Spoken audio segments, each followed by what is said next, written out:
ನಮಸ್ಕಾರ ಸ್ನೇಹಿತರೆ, welcome back to my YouTube channel. ಬನ್ನಿ ಇವತ್ತಿನ ಶ್ರೀಗಂಧದ ಗುಡಿ ಸಂಚಿಕೆಯಲ್ಲಿ ಏನಾಗುತ್ತೆ ಅಂತ ನೋಡ್ಕೊಂಬರೋಣ. ಅದಕ್ಕೂ ಮುಂಚೆ ಯಾರು ನನ್ನ ಚಾನಲ್ ಹೊಸದಾಗಿ ನೋಡ್ತಾ ಇದ್ದೀರಾ ಪ್ಲೀಸ್ ಸಬ್ಸ್ಕ್ರೈಬ್ ಮಾಡಿ. ಇಂದಿನ ಸಂಚಿಕೆಯಲ್ಲಿ ಚಂದನ ಹರಿ ಮನೆಗೆ ಬಂದಿರ್ತಾರೆ ಮತ್ತು ಹರಿನ ಸೈಡ್ ಕರೆದು ಏನು ಮಾಡಿದೆ ನೀನು, ನಿಂದೆ ಏನೋ ಪ್ಲಾನ್ ಇರುತ್ತೆ, ಹೇಳು ಹೇಗೆ ಚಂದನ ವಾಪಸ್ ಬಂದು ಅಂತ ಹೇಳಿ ಅಂತ ಕೇಳ್ತಾನೆ. ನಿಂದೇನೋ ಇಲ್ಲದೆ ಅದಾಗಿರೋದಿಲ್ಲ ಅಂತ ಹೇಳಿದ ತಕ್ಷಣ ಹೇಗನ ಗೊತ್ತಾಯಿತು ಅಂತ ಹರಿ ಕೇಳ್ತಾನೆ. ಹೌದು, ನನಗೆ ಅನುಮಾನ ನಿಜ ಆಗ್ತಾ ಇದೆ ನೋಡು, ಅನುಮಾನ ಪಟ್ಟಿದ್ದೆ ಅಷ್ಟೇ, ಸುಮ್ಮನೆ ನಿಜ ಬಾಯ್ಬಿಡ್ತಾ ಇದ್ದೀನಿಲ್ಲ ಅಂತ ಹರಿ ಹೇಳ್ತಾನೆ. ಅದಕ್ಕೆ ಏನು ಮಾಡಿದೆ ಹೇಳು. ಏನಿಲ್ಲ, ನಾನು ಏನೋ ಒಂದು ಮಾಡಿದ್ದೀನಿ ತಾನೆ, ನನ್ನ ಅಷ್ಟು ಕಷ್ಟಪಟ್ಟು ರೌಡಿಗಳ ಜೊತೆ ಇದನ್ನ ಮಾಡಿ ಮನೆ ಕರ್ಕೊಂಬಂದಿದ್ದೀನಿ, ಹಾಗೆ ಹೇಗೆ ಹೋಗಕ್ಕೆ ಬಿಟ್ಬಿಡ್ತೀನಿ, ನಾನೇನು ಅವಳನ್ನ ಏನಾದರೂ ಕೆಲಸ ಹಚ್ಚಿದ್ದೀನಿ, ಇಲ್ಲ ಚೆನ್ನಾಗಿರಲಿ ಅಂತ ಇದನ್ನ ಮಾಡ್ತಿದ್ದೀನಿ ಅಷ್ಟೇ ತಾನೆ ಅಂತ ಹರಿ ಹೇಳ್ತಾನೆ. ಅದಕ್ಕೆ ಅವಳಿಗೆ ನಿಜ ಏನಾದರೂ ಗೊತ್ತಾದ್ರೆ ಏನು ಪರಿಸ್ಥಿತಿ ನಿಂದು ಅಂತ ಮುತ್ತು ಹೇಳ್ತಾನೆ. ನಾನು ನಿಜ ಗೊತ್ತಾಗೋದಿಲ್ಲ ಬಿಡು, ನೀನು ಆ ಥರ ಏನು ಹೇಳಕ್ಕೆ ಹೋಗಬೇಡ ಅಂತ ಹೇಳಿ ಅಲ್ಲಿಂದ ಹೊರಡ್ತಾನೆ. ಆಮೇಲೆ ಆಯ್ತಾ ಮಯೂರ ಬೆಡ್ ಮೇಲೆ ಮಲಗಿ ಏನೋ ಮೊಬೈಲ್ ನೋಡ್ತಿರ್ತಾನೆ. ಅಷ್ಟರಲ್ಲಿ ಹಿಂದ್ಗಡೆಯಿಂದ ಚಂದನ ಬಂದು ಮೊಬೈಲ್ ಕಿತ್ಕೋತಾಳೆ. ಏನು ಯಾವ ಹುಡುಗಿ ಇದು, ಯಾವ ಪ್ರೊಫೈಲ್ ನೋಡ್ತಾ ಇದೆಯಾ ಅಂತ ಕೇಳ್ತಾನೆ. ಏನಿಲ್ಲ, ಅದಕ್ಕೆ ನಮ್ಮ ಕಾಲೇಜ್ ಹುಡುಗಿ ಅಷ್ಟೇ, ಇವಳನ್ನ ಇಂಪ್ರೆಸ್ ಮಾಡೋಕ್ಕೆ ಎಲ್ಲರೂ ಇದು ಮಾಡ್ತಾರೆ, ಆದರೆ ಅವಳು ನನ್ನ ನೋಡಿ ಮಾತ್ರ ಸ್ಮೈಲ್ ಮಾಡ್ತಾಳೆ. ನಮ್ಮ ಕಾಲೇಜಿಗೆ ಬನ್ನಿ, ಅದಕ್ಕೆ ನಾಳೆ ನಾನು ನಿಮ್ಮ ಬಗ್ಗೆ ನನ್ನ ಅದಕ್ಕೆ ಗೋಲ್ಡ್ ಮೆಡಲಿಸ್ಟ್ ಅಂತ ಹೇಳಿ ಹೆಮ್ಮೆಯಿಂದ ಹೇಳ್ಕೋಬಹುದು ಅಂತ ಹೇಳ್ತಾನೆ. ಸರಿ ಆಯಿತು ಅಂತ ಚಂದನ ಕೂಡ ಕೂತಾಳೆ, ಖುಷಿಯಿಂದ ಇರ್ತಾರೆ. ಅವಾಗ ಮುತ್ತು ಬರ್ತಾನೆ. ಹರಿ ಮಯೂರ ಇಷ್ಟು ಖುಷಿಯಿಂದ ಇದ್ದಿದ್ದು ನಿನ್ನ ಜೊತೆ ನೋಡ್ತಾ ಇರುತ್ತಮ್ಮ, ಅವನು ನಿನ್ನ ತಾಯಿ ಅಂತ ತಿಳ್ಕೊಂಡಿದ್ದಾನೆ ಅಂತ ಹೇಳ್ತಾ ಇದ್ದ ತಕ್ಷಣ ಅಲ್ಲಿಂದ ಚಂದನ ಹೊರಟೋಗ್ತಾಳೆ.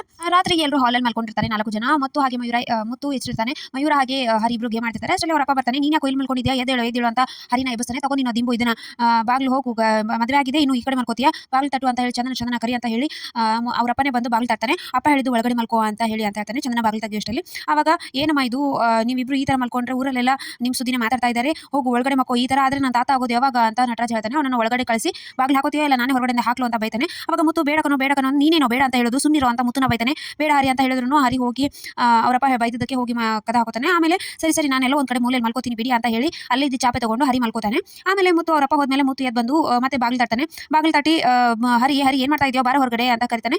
ನಾನು ಮಲ್ಕೊಂಡಿದ್ದೀನಿ ಅಂತ ಹೇಳ್ತಾನೆ. ಅವ್ನು ಅಲ್ಲೇ ಮಲ್ಕೊಳ್ಳಿ ಬಿಡು ಅನ್ನ ಅಂತ ಶ್ರೀಕಂಠ ಕೂಡ ಹೇಳ್ತಾನೆ. ನಿನ್ಗೆಲ್ಲ ಗೊತ್ತಾಗೋದಿಲ್ಲ ಸುಮ್ಮನಿರೋ ಅಂತ ಹೇಳಿ ಹರಿನ ಎಬ್ಬಿಸ್ಬಿಟ್ಟು ಹೊರಗಡೆ ಕರೆದು ಮಲಗಿಸ್ತಾನೆ. ಮಾರನೇ ದಿನ ಬೆಳಗ್ಗೆ ಮುತ್ತು ಬಟ್ಟೆ ವಾಶ್ ಮಾಡ್ತಿರ್ತಾನೆ. ಅವಾಗ ಶ್ರೀಕಂಠ ಬರ್ತಾನೆ. ಬಂದು ಏನು ಮಾಡ್ತಾ ಇದೀಯಾ ನೀನು ಅಂತ ಕೇಳ್ತಾನೆ. ಯಾಕೋ ಈ ಥರ ಬಟ್ಟೆ ಒಯ್ತಾ ಇದ್ದೀನಿ ಅಂತ ಹೇಳ್ತಾನೆ. ಅದಕ್ಕೆ ಅದಲ್ಲ ನಾ ಏನು ಮಾಡ್ತಾ ಇದೀಯಾ ನೀನು ಅಂತ ಕೇಳಿದಕ್ಕೆ ನಿನ್ನ ಬಟ್ಟೆ ವಾಶ್ ಮಾಡ್ತಿಲ್ಲ ಅಂತ ಬೇಜಾರ, ಸರಿ ಬಕೆಟ್ ಚಿಕ್ಕದಲ್ವಾ, ನಾನು ಇದಾದ್ಮೇಲೆ ನಿನ್ನ ಬಟ್ಟೆ ವಾಶ್ ಮಾಡ್ತೀನಿ ಅಂತ ಮುತ್ತು ಹೇಳ್ತಾನೆ. ಅದಲ್ಲ ನೀನೇ ಏನು ಮಾಡಿದ್ದೀನಿ ನೀನು ರಾತ್ರಿ, ಹರಿಯನ್ನ ಮದುವೆ ಹಾಕಿ ಅವ್ನು ನಿಂತಿ ರೂಮಲ್ಲಿ ಮಲ್ಕೋದ್ರಲ್ಲಿ ಏನು ತಪ್ಪಿದೆ ಅವ್ನಿಗೆ ಯಾಕೆ ನೀನು ಮಲ್ಕೊಳಕ್ಕೆ ಬಿಡಲಿಲ್ಲ ಅಂತ ಕೇಳ್ತಾನೆ. ಅದಕ್ಕೆ ಅದೆಲ್ಲ ನಿಂಗೆ ಅರ್ಥ ಆಗೋದಿಲ್ವ ಅಂತ. ಅದೇನು ಅರ್ಥ ಆಗುತ್ತೆ ನನಗೂ, ನೀನು ಇಷ್ಟೊಂದು ಸ್ವಾರ್ಥಿ ಅಂತ ನನಗೆ ಗೊತ್ತಿರಲಿಲ್ಲ. ನಿನ್ನ ಮದುವೆ ಆಗಿಲ್ಲ, ತಮ್ಮಂದ್ರು ಜೀವನ ಚೆನ್ನಾಗಿರಬೇಕು ಅಂತ ನೀನು ಅನ್ಕೋತಾ ಇಲ್ವಾ, ನೀನು ಇಷ್ಟೊಂದು ಸ್ವಾರ್ಥಿಯಾಗಿ ಸಣ್ಣ ಬುದ್ಧಿಯಿಂದ ಯೋಚನೆ ಮಾಡ್ತಿದ್ಯಾ ಅಂತ ಅನ್ಕೊಂಡಿರಲಿಲ್ಲ ಬಿಡು ಅನ್ನೋ ಅಂತ ಶ್ರೀಕಂಠ ಹೇಳಿದ್ದಕ್ಕೆ ಮುತ್ತು ತುಂಬ ಬೇಜಾರಾಗ್ಬಿಡ್ತಾನೆ. ಬೇಜಾರಾಗಿ ಅಲ್ಲೇ ನೊಂದ್ಕೋತಿರ್ತಾನೆ. ಸೊ ಇಷ್ಟಿತ್ತು ಇವತ್ತಿನ ಸಂಚಿಕೆ. ಸೊ ವಿಡಿಯೋ ಇಷ್ಟ ಆಯ್ತು ಅಂದ್ರೆ ಲೈಕ್ ಮಾಡೋದನ್ನ ಮರಿಬೇಡಿ. See in the next vlog. Bye.